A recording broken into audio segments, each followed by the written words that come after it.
Okay, so you're watching this video for one of two reasons. One, you're here because you're genuinely interested in what I have to say in the hopes that you might learn something. Or two, you're here to shout blasphemy at the top of your lungs while throwing red bricks because I've lost my damn mind. Now you're there waiting for me to fuck up or contradict myself so you can call me out on my bullshit. If you're number two, chill the fuck out for a second and listen to what I gotta say. Jesus Christ, the nervousome people. Alright, on to you other poor miserable bastards. So let me get this straight. You're here watching because you're wondering under what circumstances could a marriage potentially be acceptable under Mgtow philosophy. Marriage can never be accepted in... Shut the fuck up, you ignorant prick, and listen for a second.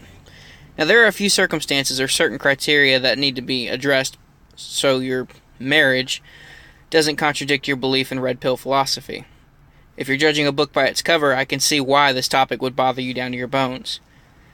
If you watch through to the end, I think you'll agree with me that under these circumstances, a man can technically be married. Especially considering that the divorce rate is 97%, assuming that 2% in that 3% margin are unhappy, that leaves a 1% chance to get marriage right in the next 10 years just by winging it.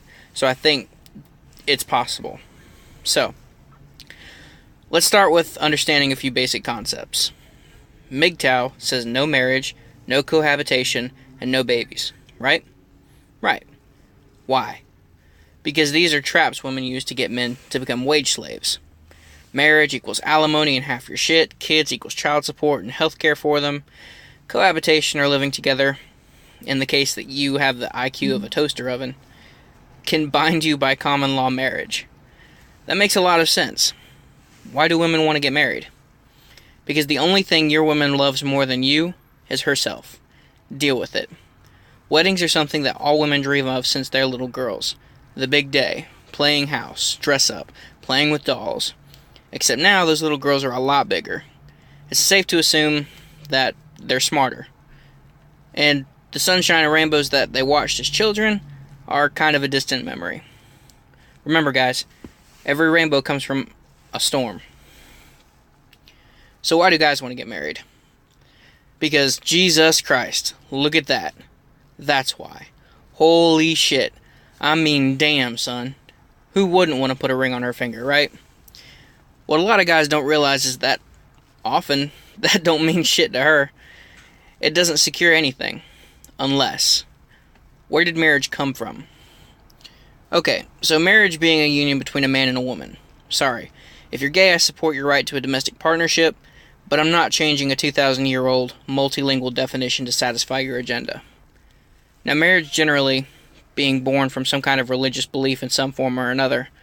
Let's say that if your cherry pie is a Christian, and you've got the gift of the gab, then it's relatively easy to convince her that a piece of paper doesn't validate your love. So the ceremony, which she wants to begin with, is far more important than some old guy in a black robe scribbling his name on a piece of paper. There's a difference between ceremonial marriage and legal marriage. This is the first fork in the path to a Mgtow marriage. Rule number 1, Mgtow must be ceremonial only. So, what about cohabitation? Well, that being that little part of Mgtow that was put in place because of common law marriage. If I could just remember what I did with... here it is. So if you live in one of these states, don't even think about it. It definitely won't work, and you'll break number 2. Rule number 2, no common law. As for the third part of red pill philosophy, even though it kind of goes against Mgtow, I'm not going to tell you not to have kids. That shit is too sentimental for a lot of guys. I have no business telling another man that he shouldn't have a child. The set of morals that I live by just won't allow me to say that. Do what you want there. So, most relationships don't really come with kids anyway, so there's not necessarily any rule against that. It's kind of default. Men are often seen as a utility to women, an asset, or a tool, or a means to get what they want financially. But if you want a marriage, a union, a partnership, you should expect certain things in return. For example, these things can be as simple as regular sex and minimal bitching. Often just those two things alone are enough to keep me happy. But if you want to get greedy, you can or should expect to look forward to a clean house, laundry done, dinner ready, home kept, a personal dog sitter, and if applicable, a full-time babysitter. These are things that you would have to do on your own, but juggling work and the obligations that you have outside of that kind of takes up your entire schedule. But now you can, or at least you should, be able to come home and sit on your ass. Unless you're like me and enjoy fucking up the kitchen with a badass culinary display, but that's more of a hobby and less of a gender thing. Oh God, I can hear the social justice warriors now. Yeah, I said it, gender roles. She does her part and I do mine. Call me a misogynist or traditionalist, I give few fucks. The ones I have left are missing.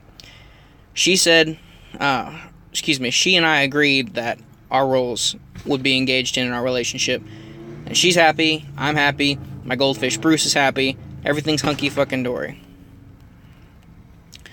So let me paint you a picture. You found yourself in what appears to be a Nawalt. You've been dating for a year, there's no common law, and you move in together. 2 years in the relationship, you notice she's on about a 6 on the crazy scale. Pump the brakes, abort, abort. Mayday, mayday, you poor ignorant blue pill bastard. I've said Nawalts don't exist. Women are on a sliding scale of 1 to 10, but never 0. Rule number 4 is she has to be under a 5 on the crazy scale. So everything is good. She's a 3 on the scale and you've lived together for a year, which usually brings her out of her chameleon phase. Once you are, say, well past the honeymoon, which takes about a year in itself, you've completed the first rule without even realizing it. Rule 5, mandatory 2-year waiting period. 1 year should be the honeymoon phase, obviously, and the second year needs to be living together to pull that chameleon camouflage off.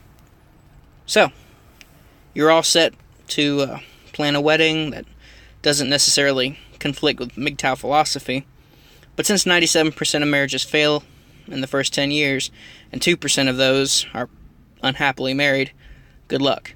I'll be sure to cover that in my next video. Thanks for watching.